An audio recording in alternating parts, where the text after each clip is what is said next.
రాబోయే రోజుల్లో మనకి ఇంకా ఇప్పుడు జరిగింది 4 నెలలే, ఇంకా జరగాల్సింది ఎంతో ఉంది. ఈ అన్ని రోజుల్లో మనం అభివృద్ధిలో ఇళ్ల స్థలాలు కానీ, ఇళ్ళు కానీ, డ్రైనేజ్ సిస్టమ్ కానీ, సీసీ రోడ్లు కానీ అన్నీ తప్పకుండా మీకు ఇచ్చిన మాట ప్రకారం తప్పకుండా నెరవేర్చుకుంటామని చెప్పి కూడా మీకు అందరికీ తెలియజేసుకుంటున్నాను. ఇది మంచి ప్రభుత్వమా కాదా మీరు చెప్పాలి ఇప్పుడు. అవును, మనము మంచి ముఖ్యమంత్రుల కోసం మీరు మొన్న చూసారు విజయవాడలో ముఖ్యమంత్రి గారు 74 సంవత్సరాలకి ప్రజల కన్నీళ్లు తుడవడానికి ఏ విధంగా ఆయన కష్టపడ్డారు. 10 రోజులు బస్సులో ఉండి అహర్నిశలు వాళ్ళ కోసం కష్టపడ్డారు. వాళ్ళకి ఎటువంటి కష్టం రాకుండా వాళ్ళని కాపాడుకోగలిగారు. కాబట్టి మనం అందరం కూడా ఇది మంచి ప్రభుత్వంలో ఉన్నాము. మనమందరము ఆయనతో కలిసి అటువంటి ముఖ్యమంత్రితో, ప్రజల మంచి గురించి ఆలోచించే ముఖ్యమంత్రితో కలిసి మనం పనిచేయడం మన అదృష్టంగా భావిస్తున్నామని చెప్పి, దానికి నేను కూడా చంద్రబాబు నాయుడు గారితో కలిసి మీకందరికీ మంచి ప్రభుత్వం అందించడానికి మీ ముందుకు వచ్చాను. మీరందరూ నాతో కలిసి నడవాలని మిమ్మల్ని అందరినీ కోరుకుంటూ ధన్యవాదాలు తెలుపుకుంటున్నాను. గారు మనకి ప్రమాణ స్వీకారం చేయగానే అన్నిటికన్నా ముఖ్యమైనది ఇంకోటి కూడా చేసుకున్నాం.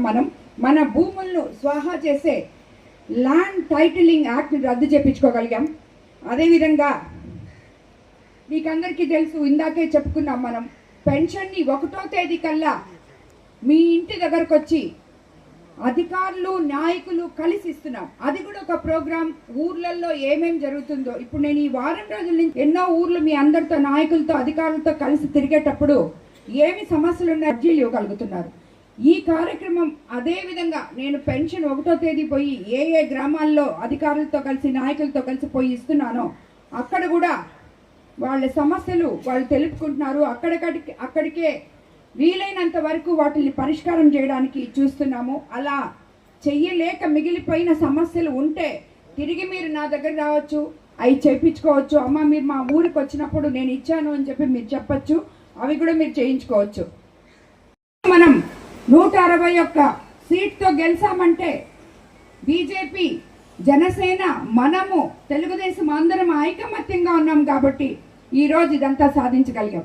అదేవిధంగా మీరందరూ కూడా ఐకమత్యంగా ఉండి పడుగుపాడులో ఏం కావాలో ప్రతి ఒక్క నాయకుడు, ప్రతి ఒక్క పౌరుడు నా దగ్గరికి నేరుగా రావచ్చు, నా దగ్గరకు వచ్చి పని చేయించుకోవచ్చు. ఇక్కడ ఎవరైనా కానీ మీ మీద దౌర్జన్యం తలపెట్టినా, మీకు అన్యాయం, అది కూడా నాకు వచ్చి చెప్పుకోవచ్చు. ఎందుకంటే కోవూరు నియోజకవర్గ ప్రజలందరూ తెలుసుకోవాల్సింది ఒకటే, నేను ఎవరిని ఇన్ఛార్జీలుగా పెట్టినా, ఎవరిని నాయకులుగా ఎంకరేజ్ చేసినా, ఏ ప్రజలతో మాట్లాడినా, ఏదైనా సరే అది కోవూరు నియోజకవర్గ ప్రజల మంచి కోసం చేయడమే కానీ దానికి వేరే ఇది లేదు. ఎందుకు ఇన్ఛార్జీలు కూడా ఉన్నారంటే ఇక్కడ మీరందరూ సక్రమంగా కలిసిమెలిసి ఉంటే ఆ ఇన్ఛార్జీలు అవసరం లేదు. మీరే మండల నాయకులు, మీరే నాయకులు, గ్రామ నాయకులు అందరూ ఉన్నారు. కానీ ఎక్కడుంది? లేదు. దాన్ని సరి చేయడానికి కోసమని చెప్పే ఇన్ఛార్జీలను పెట్టడం జరిగింది. కాబట్టి మీకందరికీ ఒకటే చెప్తున్నాను, ఎవరైనా సరే కోవూరు నియోజకవర్గం బాగుపడడానికి, బాగుండడానికి, గత ప్రభుత్వంలో జరిగిన అవకతవకలు, అన్యాయాలు తిరిగి జరగకుండా ఉండడానికి నా దగ్గరకు వచ్చి నాతో కలిసి మీరందరూ నడవండి. దానికి విరుద్ధంగా మాత్రం ఎవరు చేసుకోవద్దు. అప్పుడు ఇప్పుడు ఈ 100 రోజుల్లో మనం ఇది మంచి ప్రభుత్వం అని చెప్పి చంద్రబాబు నాయుడు గారు మనకి ఎంత ఎట్ట చెప్తున్నారో, ఇవన్నీ జరిగిన రోజు మనం అందరం ఇది మంచి ప్రభుత్వం అని ఇంకా గొప్పగా మనం అందరికీ చెప్పుకోగలం.